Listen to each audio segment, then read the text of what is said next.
కర్తవ్యమే దేవాలయం, కర్తవ్యమే చర్చ్, కర్తవ్యమే మస్జిద్. కర్తవ్య ధర్మాన్ని సరిగ్గా నిర్వర్తిస్తే మీరే దేవుళ్ళు. Hi guys, welcome to my channel BSK connects. మీకు బిగ్ బాస్ తెలుసు కదా. బిగ్ బాస్ అంటే ఒక ఎమోషన్ ఉంటుంది. దాంట్లో పాజిటివ్ ఉంటుంది, నెగిటివ్ ఉంటుంది, కోపం ఉంటుంది, ఇష్టం ఉంటుంది, ద్వేషం ఉంటుంది. ఇవన్నీ కూడా కలిపి ఒక రియాలిటీ గేమ్ షో. దాంట్లో ఏంటి అంటే చూసే ప్రతి ఒక్కళ్ళు ఫస్ట్ డే నుంచి అది ఎండ్ అయిపోయేంత వరకు, అంటే అది 100 రోజులు అవ్వచ్చు, 90 రోజులు అవ్వచ్చు, 110 రోజులు అవ్వచ్చు, 105 రోజులు అవ్వచ్చు. ఎన్ని రోజులైతే ఆ షో ఉంటుందో ఆ షోకి ఇన్వాల్వ్ అయిపోతారు. అసలు ఈ కాన్సెప్ట్ ఏంటి, అసలు బిగ్ బాస్ ఎలా స్టార్ట్ అయింది, అసలు దానికంటే ముందు ఏంటి, అసలు ఈ మైండ్ గేమ్ అనేది ఎలాగా ఒక మనిషి యొక్క మైండ్ని బిగ్ బాస్ అనేది ఎలాగా రూల్ చేస్తుంది, ఇవన్నీ కూడా మీకు ఈ వీడియోలో చెప్తాను. Let's get in to the video. దీనికంటే ముందు నా వీడియోస్ని మీరు లైక్ చేసి కామెంట్, అసలు మీరు ఏమనుకుంటారో కామెంట్ చేసి ఛానల్ని సబ్స్క్రైబ్ చేసుకుంటే రెగ్యులర్గా నేను ఏంటి అంటే ట్రెండింగ్ టాపిక్స్ గురించి నేను రోజు రెగ్యులర్గా వీడియోస్ చేస్తూ ఉంటాను. సో మీకు దీంట్లో మీకు ఏదైనా పాయింట్ కానీ లేకపోతే మీకు ఏదైనా వీడియో నచ్చితే కనుక దాన్ని మీ ఫ్రెండ్స్కి కూడా షేర్ చేయండి. జార్జ్ ఓర్వెల్ అనే ఆయన 1984 అనే నవల్ని ఆధారంగా big boss is watching you అనే ఒక కాన్సెప్ట్ తీసుకొని ఆ కాన్సెప్ట్తో 1999లో ఒక రియాలిటీ గేమ్ షో అనేది స్టార్ట్ చేశారు in the name of Big Brother. Okay, దాని తర్వాత ఆ గేమ్ షోలో ఏంటి అంటే ఎక్కువ మంది కూడా పార్టిసిపెంట్స్ లేరు, ప్లస్ ఇన్ని వీక్స్ అనేది ఉండదు దాంట్లో. అది ఏంటంటే దాంట్లో కెమెరాలు ఉండేవి. ఒక మనిషి ఎలా బిహేవ్ చేస్తాడు, ఒక మనిషి యొక్క ప్రవర్తన ఎలా ఉంటుంది అంటే టెక్నాలజీ ఏమీ లేకుండా, టెక్నాలజీ అంటే ఫోన్ కానీ ల్యాప్టాప్ కానీ లేదా బయట ప్రపంచంతో సంబంధం లేకుండా ఒక మనిషి ఒక ఇంట్లో ఉంటే అతని యొక్క మానసిక స్థితి ఎలా ఉంటుంది. ఒక గదిలో ఒక 5-6 మనుషులను పెట్టినప్పుడు వాళ్ళకి ఎటువంటి ఫోన్ కానీ ల్యాప్టాప్ కానీ లేకపోతే బయట తలుపు బయట ఏం జరుగుతుంది, తలుపు బయట మనుషులు ఉన్నారనుకుందాం సపోజ్, వాళ్ళతో కాంటాక్ట్ లేదు, ఈ 6 మంది 5 మందే ఉన్నారు. సో ఈ 6 మంది 5 మంది ఉంటే వాళ్ళ మానసిక స్థితి ఎలా ఉంటుంది అనేది ఒక సీసీ కెమెరా లాంటిది పెట్టి వాళ్ళ యొక్క మానసిక స్థితిని జనాలకు చూపిస్తాం అనమాట. 2006లో ఇండియాలో ఫస్ట్ టైం అది స్టార్ట్ అయింది. దానికంటే ముందు బిగ్ బ్రదర్లో మనకి శిల్పా శెట్టి దాంట్లో విన్నర్గా సీజన్ 5కి విన్నర్గా గెలిచారు. ఆవిడ గెలిచినాక దాని తర్వాత దాన్ని మన ఇండియాకి పరిచయం చేయడానికి 2006లో నుంచి స్టార్ట్ చేశారు. బిగ్ బాస్ అనే థీమ్ని 2006లో హిందీలో నుంచి స్టార్ట్ అయింది. అది ఇప్పటికి అది 16 సీజన్స్ 17 సీజన్స్ అయింది. ఇప్పుడు దాన్ని తమిళ్లో, మలయాళంలో, తెలుగులో కూడా చేశారు. సో మనకి తెలుగు పీపుల్కి బాగా ఎడిక్ట్ ఏంటి అంటే బిగ్ బాస్ అనేది చాలా ఒక 100% పీపుల్ ఉంటే దాంట్లో 50% వరకు బిగ్ బాస్ చూసి ఎడిక్ట్ అయిన వాళ్ళే దానికి. అంటే అది సీజన్ 1, అంటే తెలుగులో వచ్చేప్పటికి సీజన్ 1 2017లో స్టార్ట్ అయింది. ఫస్ట్ హోస్ట్ వచ్చేప్పటికి దానికి ఎన్టీఆర్. దాంట్లో మనకి 15 మందో 12 మందో కంటెస్టెంట్స్ ఉండేవాళ్ళు. ఆ 12 మంది 15 మంది కూడా ఏంటి అంటే సెలబ్రిటీస్ ఉండేవాళ్ళు. అంటే శివబాలాజీ లాంటి వాళ్ళు, ప్రిన్స్ లాంటి వాళ్ళు, ముమైత్ ఖాన్ ఇలాంటి వాళ్ళు ఉన్నారనమాట స్టార్టింగ్. సో 12 వీక్స్ 15 వీక్స్ అలా పెడతారనమాట గేమ్ షోని. సో అది గేమ్ షో అవ్వచ్చు, రియాలిటీ షో అవ్వచ్చు, ఏదన్నా అనుకోవచ్చు మనం. యాక్చువల్లీ అది ఇప్పుడు ఏంటంటే సెలబ్రిటీ షో అయిపోయింది. అసలు బిగ్ బాస్కి జనాలు ఎందుకు వెళ్తారు, జనాలు వెళ్ళినాక దాంట్లో నెగిటివ్ ఎవరు అవుతారు, పాజిటివ్ ఎవరు అవుతారు, వాళ్ళకి తెలుసో తెలియదో కూడా మనకు తెలియదు. అది ఒక్కసారి హౌస్లోకి ఎంటర్ అయినాక అక్కడ వీక్లీ పెట్టే టాస్క్లను బట్టి వాళ్ళు బయట ఎలా ఉన్నారు అనేది షోలో చూపిస్తారా అంటే అది కూడా మనం చెప్పలేం. అక్కడ నటిస్తున్నారా, నిజంగానే వాళ్ళ బిహేవియర్ అంత అనేది కూడా మనకు తెలియదు. అంటే ఎక్కువ రోజులు ఉండాలి అంటే ఒక మంచి ఉన్న చోట చెడు ఉంటే ఈ రెండింటిని టాలీ చేయడం కోసమనా అని చెప్పేసి వాళ్ళు ఏం చేస్తారంటే బిగ్ బాస్ టీము ఇద్దరికి ఈక్వల్గా ఓటింగ్ ఇస్తారు. అంటే ఒక ఫస్ట్ ప్లేస్లో ఒకరు ఉంటే సెకండ్ ప్లేస్లో ఇంకో ఉండేలాగా. సో దీంట్లోంచే గేమ్ మొత్తం అది 100 రోజుల 110 రోజుల అనేది కూడా ఈ గేమ్ నుంచే ఉంటుంది. సో ఈ గేమ్లో ఏమవుతుంది అంటే మెయిన్గా ఫస్ట్ వీక్ వచ్చేపటికి 18 మందో 20 మందో 15 మందో ఉంటారు. వీళ్ళలో నుంచి వీక్లీ ఒక వెళ్ళిపోతూ ఉంటారు. ఈ వీక్లీ వెళ్ళిపోయే ప్రాసెస్లో వీళ్ళు ఎవ్రీడే ఒక కెప్టెన్సీ టాస్క్ అని చెప్పేసి, లేకపోతే ఎలిమినేషన్ టాస్క్ అని చెప్పేసి, లేకపోతే గేమ్స్ పెట్టి టాస్క్లు కొన్ని పెట్టి దానికి వాళ్ళు కొన్ని హార్డ్గా కూడా ఉంటాయి. అంటే మొహాల మీద ప్యాడ్లు వేసి కొడతాం కానీ, లేకపోతే మట్టి పూసి కొడతాం కానీ, జుట్టు కత్తిరించుకోవటం, మొహానికి మనిషిని అలా ఫ్రీజ్ చేసి మొహానికి పెయింట్లు వేయటం, ఇలాంటి రకరకాల థీమ్స్ కూడా ఉంటాయి దీంట్లో. సో ఇవన్నీ తట్టుకోవటానికి కూడా వీళ్ళు ఎందుకు బిగ్ బాస్కి వస్తారు అంటే ఓన్లీ డబ్బు, ఫేమ్ కోసం వస్తారు వాళ్ళు. ఎగ్జాంపుల్ చెప్పాలి అంటే ఇప్పుడు సపోజ్ ఒక ఇన్స్టాగ్రామ్లో ఒక వ్యక్తి ఉన్నాడు అనుకుందాం.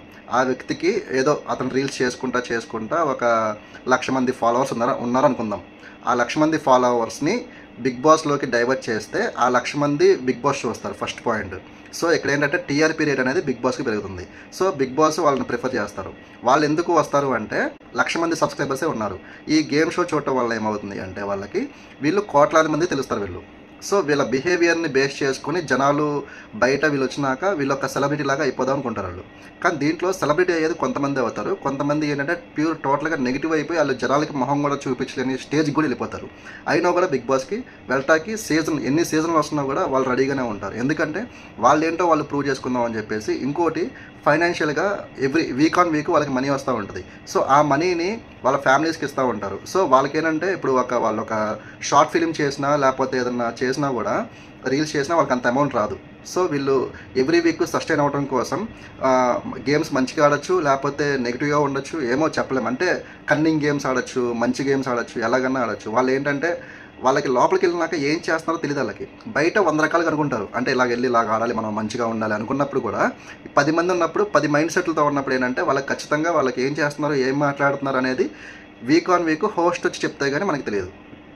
సో సీజన్ 1లో వచ్చేపటికి ఎన్టీఆర్ హోస్ట్ చేశాడు, సీజన్ 2 నాని హోస్ట్ చేశాడు, సీజన్ 3 నుంచి ఇప్పుడు వచ్చే సీజన్ 8 సెప్టెంబర్ 1న మనకి స్టార్ మాలో 7 o'clock నుంచి స్టార్ట్ అవుతుంది సీజన్ 8. దానికి కూడా నాగార్జున గారు సీజన్ 3 నుంచి సీజన్ 8 వరకు నాగార్జున గారు ఇప్పుడు హోస్ట్గా మనకి వస్తున్నారనమాట. సో ఇప్పుడు ఈ సీజన్స్ పరంగా చూసుకుంటే సీజన్ 1లో శివబాలాజీ అతను కూడా బిగ్ బాస్లో అతను బిగ్ బాస్ని పొగుడు చేసిందేం కాదు. ఒక్కనొక టైంలో ఆయన బిగ్ బాస్కి ఇదేం బిగ్ బాస్ అసలు అనవసరంగా వచ్చా బిగ్ బాస్కి అని చెప్పి అసలు దాంట్లో వాటర్ సరిగ్గా లేవు, వాటర్ ఏమో మురికి నీళ్ళు వస్తున్నాయి, లేకపోతే కలర్ వాటర్ వస్తున్నాయి, అసలు వాటర్ ఇది లేదని చెప్పేసి బిగ్ బాస్ని క్వశ్చన్ చేసిన ఆయనకి బిగ్ బాస్ టైటిల్ వచ్చింది. సీజన్ 2లో కౌశల్, ఆయన అసలు సీజన్ 2లో కౌశల్ తలుచుకుంటే అసలు సీజన్ 2 నుంచే బిగ్ బాస్ అనేది చాలా అసలు వైరల్ అయిపోయి ఫేమస్ అయిపోయి అసలు సీజన్ 3 నుంచి అసలు సీజన్ 2 వల్ల సీజన్ 3 నుంచి బిగ్ బాస్ అనేది ఒక రేంజ్ అయిపోయింది. అసలు కౌశల్కి పెట్టిన టార్చర్కి కౌశల్ 1:2 హౌస్ మేట్స్ అయిపోయింది సీజన్ మొత్తం. అసలు వన్ సైడ్ అయిపోయింది అది సీజన్. అయితే the best season in Bigg Boss అని చెప్పుకుంటే కౌశల్ సీజన్ అని చెప్పుకోవాలి. ఎందుకంటే వితౌట్ ఎక్స్పెక్టేషన్ అసలు సీజన్ 2 అనేది నడిచిన తీరుగానే అసలు అంతా దాంట్లో కౌశల్ ఒక్కడే ఉండి అంతమందిని ఎదుర్కోవడం అనేది అసలు నిజంగా ఒక మనిషి ఒక యోధుల్లాగా ఎదుర్కోవడం కూడా ఒక గ్రేట్ అచీవ్మెంట్ అని చెప్పాలి. సీజన్ 2లో విన్నర్ కౌశల్కి. ఆ లాస్ట్ వరకు కూడా అతన్ని టాప్ 5 కంటెస్టెంట్స్ కూడా చాలా ఇబ్బంది పెట్టారు. అతన్ని కుక్క అన్నారు, అసలు రకరకాలుగా టార్చర్ చేశారు. ఒక మనిషిని చేసి ఎంతమంది ఆడుకున్నారు మనం అందరం చూసాం.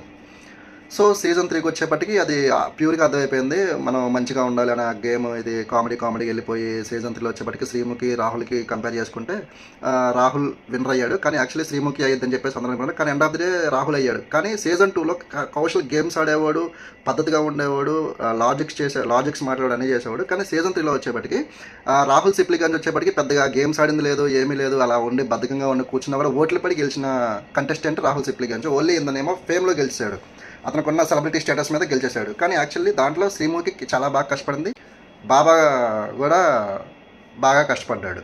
అయినా కూడా టాప్ 3లో వచ్చాడు. టాప్ 1లో రాహుల్ సిప్లిగంజ్ విన్నర్గా ఉన్నాడు. సీజన్ 4 మళ్ళీ గేమ్ చేంజ్. ఇది కూడా ఎక్స్పెక్టేషన్తో వచ్చారు. ఉంటే ఉన్నాం, వెళ్ళిపోదాం అనుకుని ఉన్న కంటెస్టెంట్ అభిజిత్ కూడా అంతే ఈజీ గోయింగ్. అసలు గేమ్స్ ఆడకుండా నార్మల్గా ఒక చోట కూర్చొని అట్లా ఉండేవాడు. నాగార్జున కూడా వచ్చి అసలు వేసిన రీలు వేసి తిట్టకుండా తిట్టినా కూడా ఆయన తీరు అలా ఉండిపోయాడు మనిషి. నేను ఇంతే సార్, నేనేం చేయలేను, ఇలా ఉంటాను అని చెప్పి మోనల్ని డైవర్ట్ చేశారు, అఖిల్ని డైవర్ట్ చేశారు, అభిజిత్ మీదకి ప్రయోగించారు. అయినా కూడా అభిజిత్ ఒక కాన్స్టెంట్ మైండ్తో ఒక గేమ్ ప్లే చేసిన విధానం అయితే సీజన్ 2 కౌశల్ తర్వాత సీజన్ 4 అభిజిత్కే అంత ఫాలోయింగ్ వచ్చింది. అది కూడా సేమ్ 45% 50% ఓట్ షేరింగ్ ఒక మనిషికి ఉంటే రిమైనింగ్ 50% ఒక మనిషికి ఉంటుంది. సేమ్ అదే సీజన్ 4లో అభిజిత్కి 50% వచ్చేసింది, రిమైనింగ్ హౌస్ మేట్స్ అందరికి 50% వచ్చేసింది. కానీ వాళ్ళకి తెలియదు ఆ విషయం. వాళ్ళు నిజంగా గేమ్లో ఇన్వాల్వ్ అయిపోవడం వల్ల వాళ్ళకి బయట ఏం జరుగుతుంది ఒకళ్ళు చెప్పినా కూడా అర్థమయ్యేది కాదు. సీజన్ 4లో కూడా సుహేల్ గేమ్ ఆడినా కూడా అది అర్థమైపోయింది. అతను ఓన్లీ ఊరికే అంటే యాక్టింగ్ చేస్తానని అర్థమైపోయింది. అతను 3rd ప్లేస్ ఆడమని తెలిసినాక అతను ఏంటంటే డబ్బులు తీసుకుని 10 లక్షలు అభిజిత్ దాంట్లోంచి వెళ్ళిపోయాడు. సో తర్వాత సీజన్ 5 వచ్చేపటికి మనకి సన్నీ ఆడిన గేమ్ ప్లే అయితే అది నటించాడా ఏంటో కానీ అసలు బాబాయ్ దండం పెట్ట. సన్నీ మానస్ కాజల్ ఉన్న ఫ్రెండ్షిప్ని అసలు ఒక్కసారి ఒక్క ఎపిసోడ్లో కాజల్ మొత్తంగా గేమ్ మార్చేసింది. ఒక స్టాండ్ తీసుకుని సన్నీకి నిలబడింది అంతే. ఒక్కసారి గ్రాఫ్ వెళ్ళిపోయింది అనుకున్న కాజల్ టాప్ 5 దాకా వెళ్ళిపోయింది. అంతా ఇది ఉంది. ఆ సీజన్ కూడా చాలా బాగా క్లిక్ అయింది. దాంట్లో కూడా సన్నీని వాళ్ళందరూ చేసిన వన్ సైడ్ చేసేసి వాళ్ళందరూ ఒకటైపోయి చేసిన ఇది కూడా సన్నీని విన్నర్ చేసింది. సన్నీ కూడా same season 4, season 2, season 4, season 5 the best seasons. ఇంకా సీజన్ 6కి వచ్చేప్పటికి ఇంకా చెప్పాలంటే దండం పెట్టడానికి దానికి అసలు దానంత దరిద్రమైన సీజన్ ఇంకోటి లేదు. ఆ సీజన్లో ఎందుకు వాళ్ళు వచ్చారు, ఎందుకు వాళ్ళు వెళ్ళారు, అసలు ఏంటి ఆ గేమ్ ఏంటో వాళ్ళేంటో వాళ్ళందరికీ దన్నోరని ఆయన ఆ రేవంత్ ఏంటో, సిరి వాళ్ళ హస్బెండ్ పేరేంటి, ఆ శ్రీహాన్, ఆ ఫైమా, స్క్రాప్ బ్యాచ్ అంతా అక్కడే వచ్చారు. అసలు ఊహించుకుంటేనే అదొక కలలా భయంకరమైన కళ అనమాట, నైట్ మేర్ అనుకోవచ్చు దాన్ని. దాంట్లో విన్నర్ వచ్చేప్పటికి మన రేవంత్ అయ్యాడు. ఎందుకు అయ్యాడో, ఎలా అయ్యాడో, ఆ శ్రీహాన్ ఏంటో, ఆ డబ్బులు తీసుకోవడం ఏంటో, ఆ గేమ్ ఏంటో, అసలు తొందరగా అయిపోవడం మంచిదైంది. ఆ గేమ్ చిరాకు వచ్చేసింది. ఆ సీజన్ చూడటానికి అసలు చిరాకు వచ్చేసింది. సీజన్ 7 వచ్చేప్పటికి అనుదీప్, పల్లవి ప్రశాంత్, శివాజీ, శోభ, ప్రియాంక జైన్ అలాగా కొంతమంది కంటెస్టెంట్స్ ఉన్నారు. కానీ గేమ్ అంతా కూడా వీళ్ళ మధ్యలో నడిచింది. సో నాకు తెలిసి అనుదీప్ గెలిచారు అనుకున్నాం, కానీ పల్లవి ప్రశాంత్ వచ్చాడు. పల్లవి ప్రశాంత్ ఏంటంటే అసలు అది నిజంగా ఎంత ఇదంటే, ఆయన రైతు బిడ్డ అని చెప్పేసి వచ్చాడు. కానీ అక్కడ చూస్తేనేమో అంతా అసలు గేమ్స్ బాగా ఆడాడు, అంతా బాగానే ఉంది. ఒక సెంటిమెంట్ని యూజ్ చేసి ఆ సీజన్ మొత్తాన్ని ఒక ఇది రకంగా చేసాడు. అంటే ఒక రకం అంటే ఆ సీజన్ని ఒక సెంటిమెంట్కి వాడేసి అసలు దానికి అంటే ఫాలోయింగ్ ఉంది. ఆ ఫాలోయింగ్ని బేస్ చేసి అందరికంటే యాక్చువల్లీ చెప్పాలంటే అక్కడ ఉన్న వాళ్ళందరికన్నా కూడా అతనికి ఎక్కువ సబ్స్క్రైబర్స్ ఉన్నారు. ఫాలోవర్స్, సబ్స్క్రైబర్స్ ఉండడం వల్ల ఆ ఓట్ షేరింగ్ పెరిగిపోయింది, అలా వచ్చేసింది. యాక్చువల్లీ లాస్ట్ మూమెంట్లో శివాజీ లేదా అనుదీప్ అనుకున్నారు. లాస్ట్ మూమెంట్లో ఇంకా పల్లవి ప్రశాంత్కి టైటిల్ ఇచ్చేశారు. ఇంకా దాంతో ఇంకా ఆయన విన్నర్ అయిపోయాడు. దీంట్లో మనం చెప్పుకోవాల్సిన రైతు బిడ్డ, ఓకే, ఒక రైతుని తీసుకొచ్చి బిగ్ బాస్ హౌస్లో కూర్చోబెడితే ఆ రైతు బిడ్డని వాళ్ళందరూ ఎలాగా డీఫేమ్ చేశారు, ఎలాగ చేశారని చూసుకోవాలి. అలాగే ఆయన ఒక్కడే కాదు, వేరే వాళ్ళు కూడా ఉన్నారు. కానీ ఆయన చేసింది ఏంటి అంటే ఎంతసేపు ఆ శివాజీ గారికి భజన చేసి ఆ శివాజీ గారి నుంచి లూప్హోల్స్ తీసుకొని అలా చేసి తర్వాత మధ్యలో ఒక ఆయన వచ్చాడు పాట బిడ్డ. ఆయన అయితే అమ్మ టార్చర్ స్వామి, దండం పెట్టచ్చు అందరికి నిజంగా. ఆ పేరే మధ్యలో ఇంకో అమ్మాయి వచ్చింది, వాళ్ళ పేరు కూడా గుర్తులేవు నాకు. అన్ని స్క్రాప్ బ్యాచ్ అంతా అక్కడే ఉంది. సో సీజన్ 7 కూడా యావరేజ్గా ఆడింది, పెద్ద మ్యాటర్ ఏం కాదు అది. దీంట్లో అనుదీప్ గెలిచడం అనుకుంటే శివాజీ, అనుదీప్, పల్లవి ప్రశాంత్ మధ్యలో అనుకుంటే పల్లవి ప్రశాంత్ కప్ కొట్టేశాడు. కప్పు ప్లస్ ప్రైజ్ మనీ కొట్టేశాడు.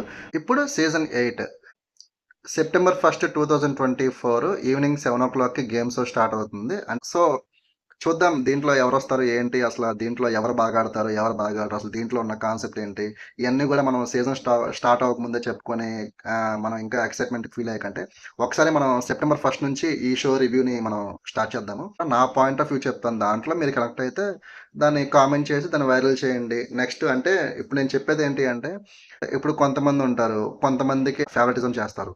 నేను అలా కాకుండా ఎవరి వైపు మంచి ఉంది, ఎవరి వైపు ఇది ఉందో చెప్తాను. దాన్ని బట్టి మీకు ఎవరు బాగున్నారు, ఎవరు బాగాలేదు అనేది మీ పాయింట్ ఆఫ్ వ్యూలో మీరు యాక్సెప్ట్ చేయొచ్చు. నేను న్యూట్రల్గా అందరికీ పాజిటివ్, నెగిటివ్ చెప్దాం అనుకుంటున్నాను. అంతేగాని ఒక్కళ్ళ వైపే ఉండి ఎవరికైతే ఎక్కువ ఓట్ షేర్ ఉంది, ఎవరికి ఫ్యాన్ ఫాలోయింగ్ ఉందని చెప్పేసి ఇవన్నీ కూడా నేను చెప్పి వాళ్ళ వైపు అయితే నేను చెప్పదలుచుకోలేదు. సో ఈ వీడియోని ఎక్కడైతే ఎండ్ చేస్తున్నాను నేను. నెక్స్ట్ మనం ఏదన్నా అప్డేట్స్ కానీ ఏమైనా ఉంటే కనుక మీకు ఖచ్చితంగా చెప్తాను. సో రివ్యూస్ అనేవి నేను బిగ్ బాస్ గురించి ఇస్తూ ఉంటాను. సో మీకు నేను చెప్పే దాంట్లో మీకు ఏమనిపిస్తుంది ఏంటనేది కూడా మీరు కామెంట్ చేసి, లైక్ చేసి, సబ్స్క్రైబ్ చేసుకుని షేర్ చేయండి. Thank you for watching. Bye.